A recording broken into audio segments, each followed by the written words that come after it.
Hola compañeros y compañeras, en esta oportunidad, en este video vamos a conocer un poco sobre la teoría de la estratificación social y también la clasificación de las clases sociales desde la economía política clásica o del marxismo clásico. Pero primero empezaremos a hablar de la estratificación social o de los estratos sociales. La clasificación por estratos sociales ha sido desarrollada desde el estructural funcionalismo por Talcott Parsons y básicamente tiene que ver con un agrupamiento a gran escala de personas que comparten ciertos recursos económicos. Esto es muy importante tomarlo en cuenta. Desde los estratos sociales o la estratificación social, la característica fundamental que nos servirá para agrupar a esas personas serán los recursos económicos con los que cuenten o no estas personas, los cuales tienen una gran influencia en el estilo de vida que pueden llevar. Es decir, vamos a identificar en la sociedad estratos de personas que a partir de poseer o no dinero o recursos económicos, materiales, estos van a tener un tipo de vida determinado.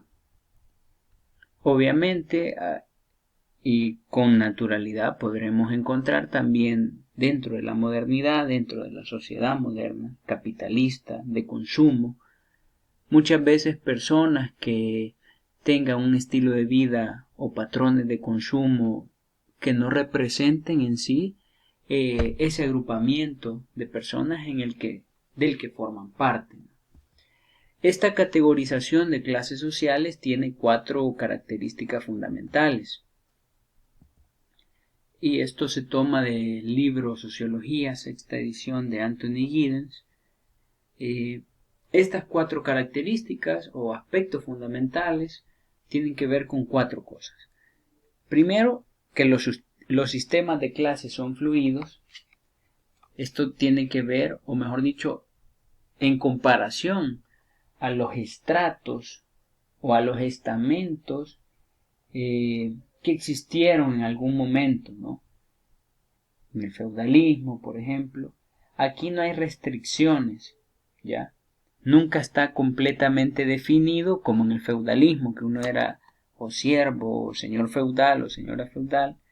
No está definido en concreto de qué agrupamiento vamos a formar parte. No hay restricciones. El matrimonio no es una condicionante de pertenecer o no a un estrato social. La segunda característica tiene que ver con las posiciones de clase que se adquieren hasta cierto punto, que al igual, haciendo la comparación con el feudalismo, en donde vivíamos, mejor dicho, en donde nacíamos siendo siervos, moríamos siendo siervos, en la estratificación social y en la sociedad moderna vamos a poder cambiar, vamos a tener movimiento social, lo que se conoce como la movilidad social. Dentro de los estratos sociales, la movilidad social juega un papel trascendental porque nos permitirá identificar, o mejor dicho, nos permitirá movernos ascendente o descendentemente en la estructura de clases, es decir, pasar de una estructura social baja a una media, alta, o viceversa. Tercero, las clases o los estratos sociales. La teoría de la estratificación social se basa únicamente o primordialmente en lo económico, ¿ya? Las clases se van a diferenciar a partir de diferencias económicas que van a existir entre los grupos de los individuos, es decir, un estrato A y un estrato B se diferenciarán a partir de desigualdades entre ellos, ¿ya? ¿Desigualdades en qué?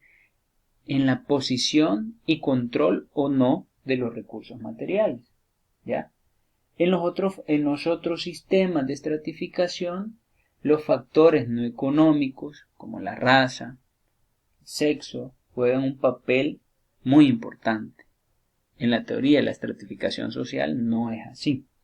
Y por último, los sistemas de clases son sistemas a gran escala e impersonales.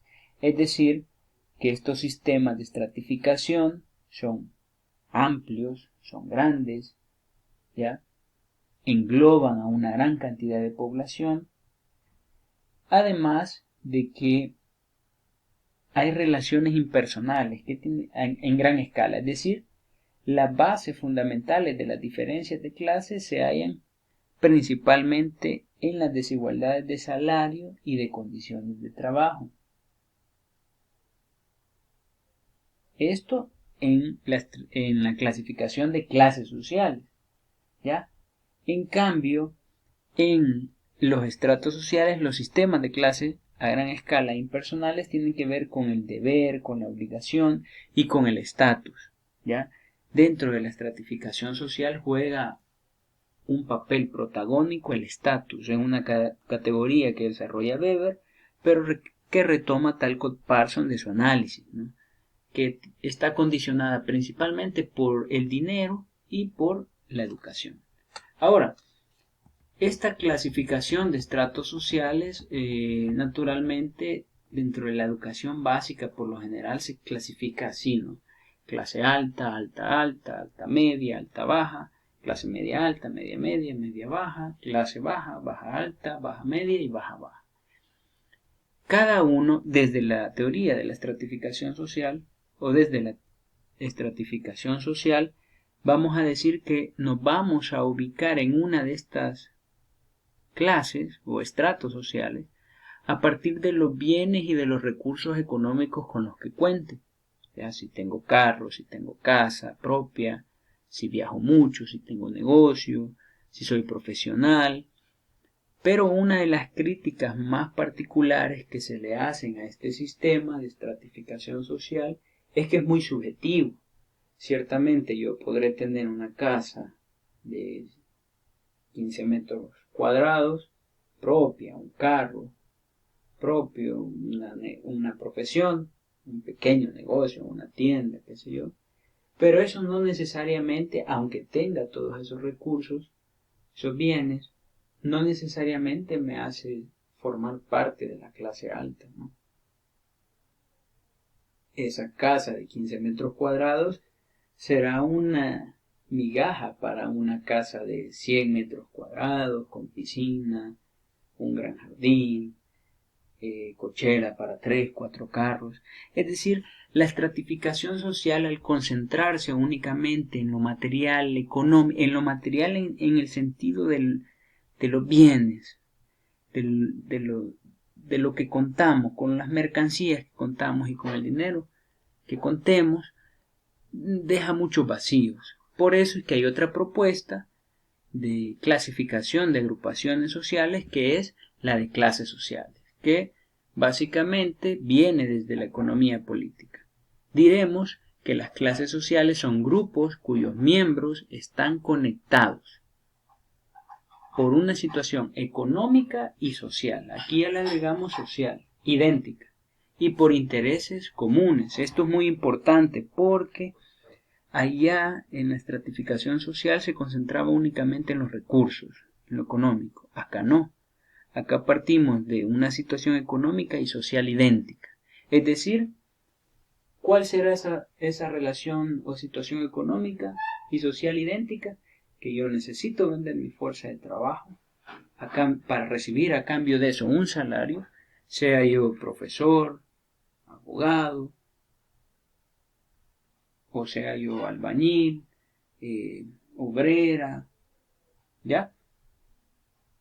Es decir, hay una relación económica y social idéntica, compartimos ese contexto, esa realidad, y además una clave de las clases sociales desde la economía política clásica es que hay intereses en común. ¿Cuál será ese interés común entre un profesor o un doctor, abogado que vende su fuerza de trabajo para recibir un salario y un albañil que vende también su fuerza de trabajo para recibir un salario? Pues el interés común de ellos es que se les pague de manera justa, que se les retribuya de manera justa a través de un salario lo que ellos realizan. Naturalmente tendrán intereses en común como defender su puesto de trabajo, un mejor salario, incremento salarial, mejores condiciones laborales, ¿ya? Eso es muy importante, eso nos permitirá ubicarnos dentro de la misma clase social. Si tenemos relaciones económicas o una situación económica y social similar, y si además tenemos intereses en común. Para Lenin, estos grupos de personas que se diferencian lo hacen por 4 aspectos. Es decir, dentro de las clases sociales habrá el dueño de los medios de producción y el que no es dueño de medios de producción. Y Lenin dirá, son grupos de personas que se diferencian por 4 aspectos o características. Primero, que es históricamente determinado. Es un proceso histórico el que determinó que el obrero, el trabajador, el empleado, empleada, trabajadora, forme parte de esa clase social. No nació de la nada siendo obrero alguien. Hubo un proceso histórico que generó eso.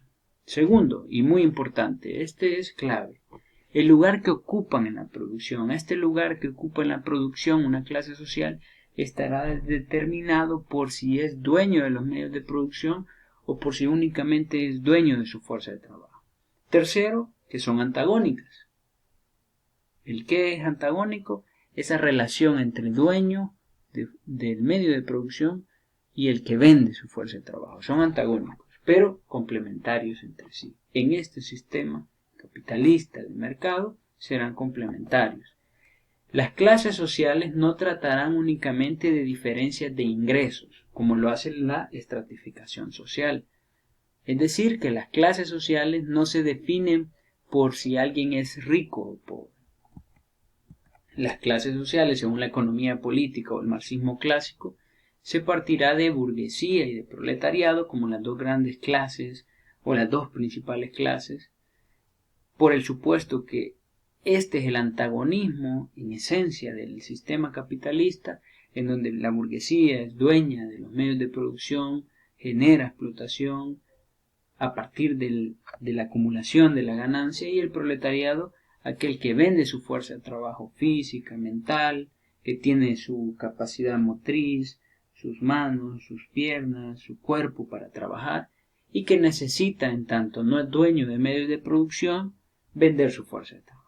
A la par de ellos, y precisamente serán estos dos los que desde el marxismo clásico, desde la economía política clásica de Marx, Engels, serán los que harán la lucha de clase, ¿ya? Y será el proletariado quien lleve la bandera de la revolución. Esto en nuestros días, 150, 200 años después, ya tiene que ser analizado a partir de otras realidades y desde América Latina también.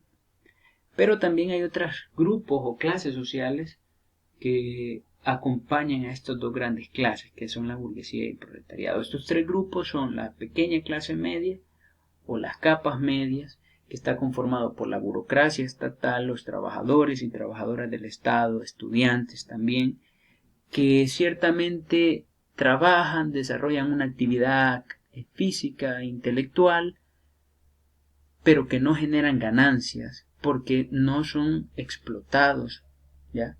O sea, no forman parte de una línea de producción, no hay explotación en ellos.